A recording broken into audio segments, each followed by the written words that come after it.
اللہ رب العالمین نے اس کو بطور احسان ذکر فرمایا ہے. اس وقت کو فرمایا اللہ الذی خلقکم من ضعف، اللہ وہ ذات ہے جس نے تمہیں کمزور پیدا کیا، کمزوری سے پیدا کیا.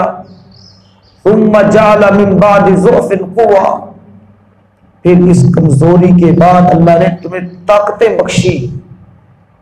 ثم جعل من بعد قوة ضعفا وشیبا، اور پھر یاد رکھو اس قوت کے بعد، طاقت کے زمانے کے بعد پھر تمہیں کمزوری اور بڑھاپا آ پکڑے گا.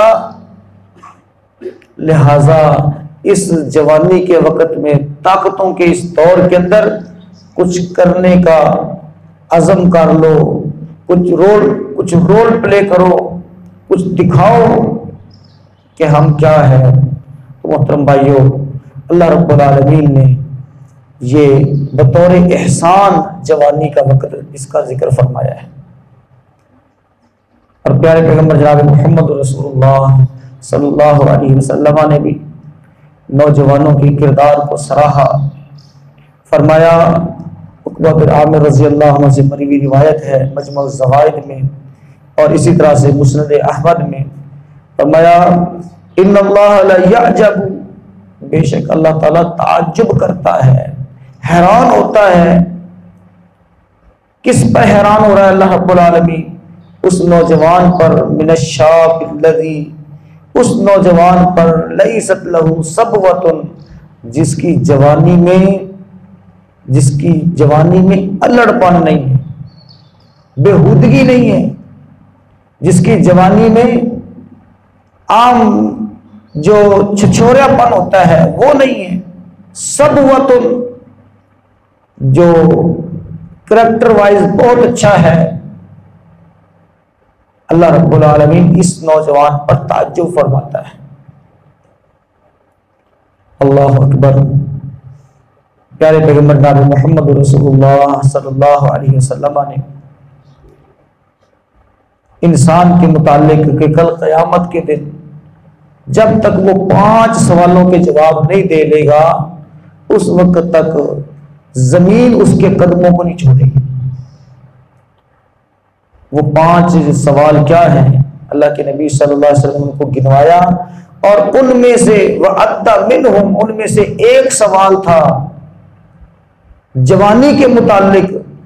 اللہ کے نبی صلی اللہ علیہ وسلم نے فرمایا، اللہ تعالیٰ پوچھے گا وَعَنْ شَبَابِهِ فِيمَا أَبْلَىٰ، اپنی جوانی کے متعلق بتا، وہ تو نے کہاں بوسیدہ کی ہے، وہ کہاں ضائع کی ہے. اللہ اکبر.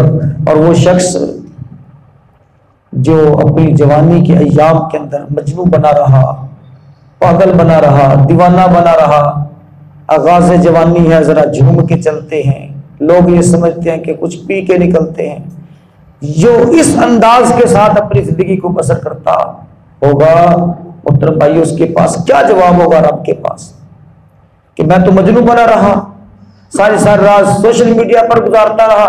وہ یہ جواب دے گا کامیاب ہو جائے گا. اللہ اکبر. کامیاب وہاں پر وہ نوجوان ہوگا شاب نشا فی عبادت اللہ، جس نے اپنی جوانی کو اللہ کی عبادت کے اندر گزارا ہوگا. وہ نوجوان وہاں پر کامیاب ہوگا. اور جو مجنون بنا رہا، دیوانہ بنا رہا، پاگل بنا رہا، سوشل میڈیا کا جو ہے رضیہ بنا رہا، ساری رات یا مال اور دولت کا پجاری بنا رہا، آج ہمیں 1 روپے پر 60 65 70 120 30 روپے ملے تو ہم فوراً جو ہے بھاگنے کی کوشش کرتے ہیں. بیرون ملک لوگ کیوں جانتے ہیں؟ ایک کے 20 50 100 200 مل رہے ہیں تبھی جاتے ہیں نا. مسجد میں ایک نماز کی 27 نمازیں مل رہی ہیں. کتنے نوجوان مسجد کے اندر آتے ہیں؟ مسجد میں ایک نماز کی 27 نمازیں مل رہی ہیں.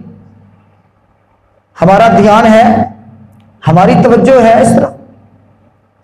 شاب نشا فی عبادت اللہ، وہ نوجوان کامیاب ہوگا جو اپنی زندگی، اپنی جوانی کو اللہ کی عبادت کے اندر گزارتا ہوگا. تو محترم بھائیوں، ایسے ہی نوجوان کے بارے میں پیارے پیغمبر جناب محمد رسول اللہ صلی اللہ علیہ وسلم نے فرمایا، انا حبیب اللہ، میں اللہ کا دوست ہوں، میں اللہ کا دوست ہوں، وشاب التائب حبیب اللہ، اور جو نوجوان توبہ کر کے اللہ کے حضور آ جاتا ہے وہ بھی اللہ کا دوست ہے۔ اب مقام دیکھیے، اللہ کے رسول صلی اللہ علیہ وسلم فرماتے ہیں انا حبیب اللہ، میں اللہ کا دوست ہوں۔ حبیب کہتے ہیں جگری دوست کو، اور دوسرے نمبر پر اللہ تعالیٰ جگری دوست کس کو بنا رہا ہے؟ اس نوجوان کو جو توبہ کر کے، جو اپنی زندگی سے خرابیوں کو ختم کر کے، گناہوں کو چھوڑ کے توبہ طائب ہو کر اللہ کی طرف آتا ہے، یہ بھی بندہ اللہ کا حبیب ہے، گہرا دوست ہے، جگری دوست ہے۔ اندازہ کریں کتنا بڑا مقام اس بندے کو ملنے والا ہے جو اپنی جوانی کو اللہ کے لیے وقف کر دیتا ہے۔ اور ایسے ہی نوجوان جنہوں نے محترم بھائیوں قرون اولیٰ میں پہلے وقتوں میں کارنامے سر انجام دیے، انہوں نے کیسر و کسریٰ کو بچھاڑ دیا، مصر، عراق، شام، یہ سارے علاقے اسلامی قلمرو کے اندر شامل کیے۔ عقبہ بن نافع کے بارے میں آتا ہے کہ جس طرف وہ نکلے تھے آگے سمندر نے ان کے قدموں کو روکا، اور انہوں نے اپنے گھوڑے کو پانی کے اندر کھڑا کر کے اللہ کو گواہ بنا کر یہ بات کی، یا اللہ ان ھذا البحر، بے شک یہ سمندر میرے راستے میں آ گیا ہے، اگر مجھے اس بات کا علم ہو کہ اس پانی کے پار بھی کوئی آبادی ہے، میں تیرے راہ میں قتال کرنے کے لیے اس پانی کو بھی عبور کروں گا۔ یہ کون تھے؟ عقبہ بن نافع رضی اللہ عنہ۔ محترم بھائیوں، اس امت کے نوجوان سپوت، اور صرف یہیں پر بس نہیں کہ مرد یہ کام کرتے تھے، نوجوان یہ کام، عورتیں بھی اس کام سے پیچھے نہیں رہی۔ اللہ اکبر، میں پڑھ رہا تھا ایک نوجوان عورت، اس کا خاوند جہاد میں جانے لگا تو کسی نے کہا بھی تیرے ہاں اولاد ہونے والی ہے تو اپنے خاوند کو روک لے، کیوں جانے دے رہی ہے؟ وہ شہید ہو جائے گا، تیرا کیا بنے گا؟ تیرے بچے کا کیا بنے گا؟ اللہ اکبر، اس نوجوان بیوی نے، عورت نے کیا ایمان افروز بات کی ہے، صحیح بات ہے۔ میں تو کبھی کبھی سوچتا ہوں کہ ہم پتہ نہیں کدھر جا رہے ہیں۔ کہنے لگی ان زوجی اکالن، بے شک جو میرا خامد ہے وہ میرا کفیل ہے۔ ان زوجی اکالن لیس لہ رزاقا، وہ میرا کفیل ضرور ہے لیکن وہ میرا رازق نہیں ہے۔ اذا مات اکال، جب کفیل مر جائے گا، مرنا تو ہے ہر بندے نے، دنیا سے جانا ہی جانا ہے، باقی الرزاق، رزاق اس وقت بھی باقی ہوگا، رزاق اس وقت بھی باقی ہوگا، اور وہ مجھے رزق پہنچائے گا، میری کفالت کرے گا۔ اللہ اکبر، یہ تھا محترم بھائیوں ہمارا ماضی جو کہ تابناک ہے، روشن ہے، اور صورتحال اب ہمارے حال کی یہ ہے، یہ پراگندہ ہے، اور اگر یہی ڈگر رہی تو ہمارا مستقبل تاریک ہے، ہمارا ماضی روشن ہے، ہمارا حال بڑا ہی پراگندہ ہے، اور اگر یہ صورتحال رہی تو ہمارا مستقبل کیا ہے؟ تاریک۔ میں مایوسی کی باتیں نہیں کر رہا، لیکن اس وقت جو کرنٹ سچویشن ہے وہ آپ کے سامنے ذکر کر رہا ہوں۔ محترم بھائیوں، اگر ہم اپنے مستقبل کو اور حال کو بھی روشن کرنا چاہتے ہیں تو پھر اس کے لیے ہم چند ذمہ داریوں کو قبول کریں۔ ان میں سے سب سے پہلی جو ذمہ داری ہے وہ ہے عقائد کی اصلاح، عقیدہ ٹھیک رکھیں، تعلق اللہ سے توحید کی بنیاد پر، شرک سے احتراز، بدعات خرافات کو چھوڑنا، یہ بڑا ہی لازم ہے۔ اجرام فلکی لوگ ان کی عبادت کرتے تھے، لیکن یہ اللہ کی مخلوق ہیں، ہمیں اللہ کی مخلوق سے نہیں بلکہ خالق سے واسطہ ہونا چاہیے، اور اسی کے در کے ہم سوالی ہوں، اسلام سے قبل بھی لوگ پڑھے لکھے تھے، فلسفی تھے، علامہ تھے، ڈاکٹر تھے، انجینئر تھے، سب کچھ تھے اسلام سے پہلے، لیکن ہدایت پر نہیں تھے۔ آج ہم ڈاکٹر بنے، فلسفی بنے، انجینئر بنے، میڈیکل میں جائیں، جہاں بھی جائیں، لیکن ساتھ ساتھ ہم ہدایت پر بھی ہمارے ہونا ضروری ہے۔ تو بھائیو، سب سے پہلی جو چیز ہے وہ ہے عقائد کی اصلاح، اور اس کو والدین بھی اپنی ذمہ داری سمجھیں، نوجوان بھی اپنی ذمہ داری سمجھیں، پوری سوسائٹی اس کو اپنی ذمہ داری سمجھے کہ ہم نے اپنے معاشرے کی تشکیل توحید پر کرنی ہے۔ اور جس معاشرے کی محترم بھائیو تشکیل توحید پر ہوتی ہے، اس کا بچہ بچہ لیڈر ہوتا ہے، اس کے اندر کچھ کر گزرنے کا جذبہ ہوتا ہے، پھر وہ پھیکی باتیں نہیں کرتا، مایوسی والی باتیں نہیں کرتا۔ کیوں؟ اس کا ایمان توکل کس پر ہے؟ اللہ پر ہے۔ اور جو پتھر کی چند ٹہنے جہاں پر لگی ہوئی نظر آئے، اتنے ہی متھا جا کے ٹیکے، وہ دیکھو نا کی اللہ بنا بیچارہ، اس نے دنیا کو کیا چیلنج دینا ہے، دنیا کو کیا لیڈ کرنا ہے اس نے۔ تو پہلی چیز کہ ہم اپنے عقائد کی اصلاح کریں، اور دوسرے نمبر پر محترم بھائیو مقصد حیات کا ادراک۔ سچی بات یہ ہے کہ اب 4 جماعتیں پڑھنا، نوکری کرنا، نوکر ہوئے اور مر گئے، اس کے علاوہ ہمیں زندگی کا کوئی ادراک، کوئی مقصد ہے ہماری، کوئی ایم ہے ہمارے ہاں؟ تو ہمیں مقصد حیات کا ادراک ہونا چاہیے۔ وَمَا خَلَقْتُ الْجِنَّ وَالْإِنسَ إِلَّا لِيَعْبُدُونَ، نہیں پیدا کیا ہم نے انسانوں کو اور جنوں کو مگر اپنی عبادت کے لیے۔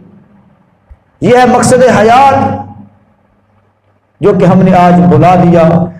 ربیع بن عامر رضی اللہ تعالیٰ عنہ رستم کے دربار میں کھڑے تھے، اس نے کہا کیا لینے آئے ہو؟ تلوار تمہارے پاس ہے کوئی نہیں، جوتا تمہارا پھٹا ہوا ہے، کپڑے تمہارے پیمند والے ہیں، پرانے ہیں، کیا ہے تمہاری زندگی؟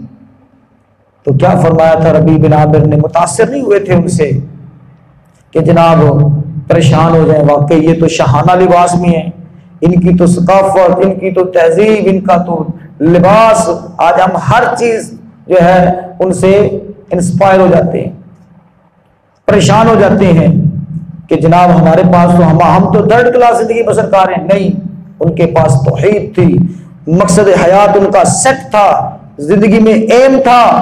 کیا کہتے ہیں؟ لقد ابتعثنا اللہ، اللہ نے ہمیں مبعوث کیا ہے، اللہ نے ہمیں مقرر کیا ہے، لنخرج الناس من عبادت العباد، لوگوں کو بندوں کی بندگی سے نکال کر، لوگوں کو بندوں کی غلامی سے نکال کر ہم اللہ کی غلامی میں لانا چاہتے ہیں۔ اللہ نے ہمیں اس لیے مقرر کیا ہے۔ مزہ آیا نا؟ رستم وقت کا سپہ سالار ہے، اس کی آنکھوں میں آنکھیں ڈال کر یہ بات کرنا کہ ہم لوگوں کو، انسانوں کی غلامی سے نکال کر اللہ کی غلامی میں لانا چاہتے ہیں۔ یہ محترم بھائیوں مقصد حیات۔ اور جو لوگ اپنے مقصد حیات سمجھ جاتے ہیں، وہ پھر اپنے وقت کو، اپنی صلاحیتوں کو، اپنے مال کو، پیسے کو کوٹھی کار بنگلہ دس دیٹ مٹیریلزم کی بھیٹ نہیں چڑھاتے، بلکہ وہ اپنے وقت کو، اپنی صلاحیتوں کو، اپنے مال کو ایسی جگہوں پر صرف کرتے ہیں جو ان کو دنیا اور آخرت دونوں میں کام دینے والی چیزیں۔ اور تیسرا کام، تیسری بڑی ذمہ داری، مایوسی اور نا امیدی سے چھٹکارا حاصل کریں۔ اس وقت ہمارے نزدیک مایوسی سے نکلنا، نا امیدی سے نکلنا کیا ہے؟ ڈنکی لگا لو بس، یورپ چلے جاؤ جی، لیگل ان لیگل جس طریقے سے مرضی پہنچو، ادھر سے جا کر ڈالر پاؤنڈ کماؤ، بس یہ چیز ہے۔ اور یہاں پر ایتھے ہے ہی کاکھری، ایتھے پوکھے ساری۔ اب یہ کیا ہے؟ نا امیدی، مایوسی۔ اور ہم اپنے لیے صرف یہی سمجھتے ہیں کہ وہاں پر جا کر ہم خوشحال ہوں گے، وہاں پر محنت کر لیتے ہیں، لیکن یہاں پر محنت نہیں کرتے۔ ہمارے آباء و اجداد جنہوں نے ہمیں یہاں تک پہنچایا، محترم بھائیوں، انہوں نے اسی مٹی کو زرخیز کیا اور اسی مٹی سے کھایا اور ہمیں بھی کھلایا۔ اور آج ہم اس مٹی سے نا امید ہے. اقبال نے کیا کہا؟ ذرا نم ہو تو یہ مٹی بڑی زرخیز. ایسا یہ ہماری محنتیں نہیں ہیں، ہماری کوششیں نہیں ہیں، ہماری توجہ نہیں ہے، ہم اپنی صلاحیتوں کو یہاں پر صرف نہیں کرتے، جس کی وجہ سے محترم بھائیو آج پریشانی ہے. اللہ کے رسول صلی اللہ علیہ وسلم نے کیا فرمایا؟ نجا اول هذه الامہ، اس امت کا پہلا طبقہ نجات پا گیا بالزہد والیقین، ان کا یقین بڑا پختہ تھا، وہ دنیا کی طرف نظر اٹھا کر نہیں دیکھتے تھے. ویہلک آخرها، اور اس امت کا آخری طبقہ ہلاک ہوگا، تباہ ہوگا، برباد ہوگا بالبخل والعمل. ایک تو ان کے اندر کنجوسی بڑی ہوگی اور دوسرے نمبر پر لمبی لمبی امیدیں ہوں گی. بس یہ اس امت کے آخری طبقے کا انجام ہے. تو تیسری چیز مایوسی، نا امیدی، اس سے نکلیں. غلامی میں ناکام آتی ہیں شمشیریں نہ تدبیریں، غلامی میں ناکام آتی ہیں شمشیریں نہ تدبیریں، جو ہو ذوق یقین پیدا تو کٹ جاتی ہے زنجیر. تو مایوسی سے نکلیں، اپنے اندر محترم بھائیو ہمت کو پیدا کریں، اللہ پر بھروسہ، توکل. اور چوتھے نمبر پر جو کام ہم نے کرنا ہے وہ ہے خود ہی پیدا کریں. خود ہی، اس کا یہ اقبال کا موضوع رہا ہے محترم بھائی، اس کو بھی بڑی سمجھنے کی ضرورت ہے. ایک ہوتی ہے خود شناسی اور ایک ہوتی ہے خود پرستی. آج خود پرستی کا تو ہمیں سبق ماں کی گود سے ہی ملتا ہے، خود شناسی کا سبق ہمیں مکتب میں بھی جا کے نہیں ملتا، اسکول میں بھی جا کر نہیں ملتا، یونیورسٹی اور کالج میں بھی جا کر نہیں ملتا خود شناسی کا. جبکہ اقبال کے ہاں جو خودی کا فلسفہ ہے وہ خود پرستی نہیں ہے بلکہ خود شناسی ہے. میں کیا ہوں، میں کیوں آیا ہوں، یہ ہے خود شناسی. اور خود پرستی انا، ایگو، میری برادری بڑی، میرا عہدہ بڑا، میری فلاں چیز بڑی، یہ ہے خود پرستی. اس سے بچنا ہے اور خود شناسی کی طرف آنا ہے. خود ہی کو پہچانے. اور جن لوگوں کی اس قوم کو شمشیر کی حاجت نہیں رہتی، اس قوم کو شمشیر کی حاجت نہیں رہتی، ہو جس کے جوانوں کی خودی صورت فولاد، تو خود ہی کو پہچانے. یہ بھی ہماری ذمہ داری ہے. اور پانچویں نمبر پر عالم اسلام کو جو لاحق خطرات ہیں ان کا ادراک ہونا چاہیے. جتنے بھی فتنے سر اٹھا رہے ہیں ان کی سرکوبی کے لیے اپنے آپ کو وقف کرنا کوئی ایک فتنہ نہیں ہے، کئی درجن فتنے جنہوں نے اسلام کو دبانے کی کوشش کی ہوئی ہے. محترم بھائیوں، ہمیں ان سارے فتن اور ان پرخطر راستوں کا ادراک ہو، ہماری پلاننگ ہو، تو اس کے لیے ہم اپنے آپ کو تیار کریں.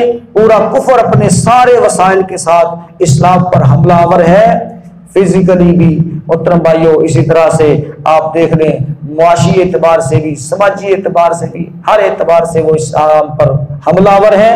نوجوانوں کو اس بات کا علم ہونا چاہیے اور اس کے لیے کچھ کریں.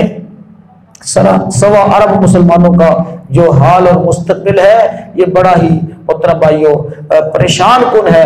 اگر آج نوجوان نے اپنی آنکھ نہ کھولی تو یہ قصہ پارینہ بن جائیں گے. لہٰذا ہمیں اپنے مسائل کا اور اسی وقت جو اسلام دشمن عناصر ہیں ان کے متعلق ہمیں پوری سوجھ بوجھ ہونی چاہیے. اللہ اکبر. اور اس کے بعد محترم بھائیوں، تاریخ اسلام کے جتنے بھی ہیرو ہیں ان کو ہم اپنا آئیڈیل بنائیں. آج ہمارا نوجوان عامر خان کو پسند کرتا ہے، آج ہمارا نوجوان محترم بھائیوں ایکٹرز کو پسند کرتا ہے، اسی طرح سے ہیرو ہیروین کو پسند کرتا ہے، جو اداکار بدکار جو بیمار معاشرے کا حصہ وہ ان کو پسند کرتا ہے، ان کو کاپی کرتا ہے. جبکہ ہمارے نوجوان کو اسلامی جو ہیروز ہیں ان کو کاپی کرنا چاہیے. آج تک ہمیں اپنی تاریخ سے آگاہ کیا ہی نہیں گیا. یہ ایک ارطغرل جو ہے چلا ہے. آج کچھ بچوں کے اندر وہ کرنٹ نظر آتا ہے، وہ اپنے ہاتھ سے ایسے اشارہ کر کے تلوار بناتے ہیں، وہ جناب گھوڑے کو پیدل چل رہے ہوتے ہیں، ایسے لگتا ہے جیسے گھوڑے پر سوار ہیں. یہ ہماری ایک تاریخ کا محترم بھائیوں ایک تھوڑا سا حصہ ہمیں بتایا گیا ہے. اور اگر پوری تاریخ ہم اپنے بچوں کو پڑھا دیں تو ان کو کوئی زیر کر سکتا ہے بھلا؟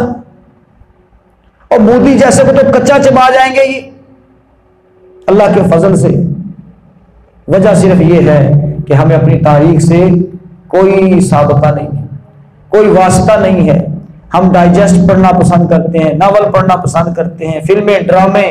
اس کو ہم جو ہے بھائیو آج ضرورت اس بات کی ہے کہ ہم اپنی تاریخ سے وابستہ ہو جائے، چمٹ جائے اس کے دامن سے، اور اسلامی جو ہیروز ہیں وہ ہمارے ہیرو ہونے چاہیے. پیارے پیغمبر جناب محمد رسول اللہ صلی اللہ علیہ وسلم کی سیرت کو پڑھیں، اپنی تاریخ کے عروج و زوال پر نگاہ دوڑائیں، اور پھر انشاءاللہ ہم موٹیویٹ ہوں گے، ایسے موٹیویٹ ہوں گے کہ ہمارے قدموں کی کوئی چیز زنجیر نہیں بن سکے. اور اس کے بعد محترم بھائیو، دعوت و جہاد کی راہ کو اپنائیں. آج آپ دیکھ لیں مسلمان بالخصوص نوجوان وہ اس چیز سے بھاگتا ہے.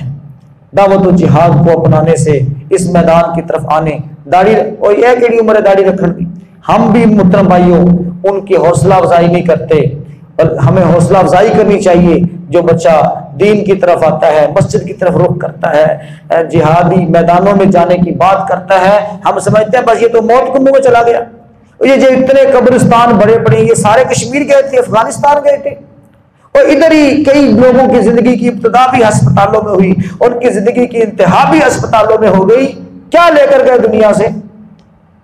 تو دعوت و جہاد کے راستے کو اپنا کر زندگی بسر کرنا یہ بہت بڑے اعزاز کی بات ہے محترم بھائیوں. اس کے بعد نمونہ بنے، نمونہ ہم آئیڈیل بنے، ایسا رول پلے کریں کہ لوگ ہمیں کاپی کریں.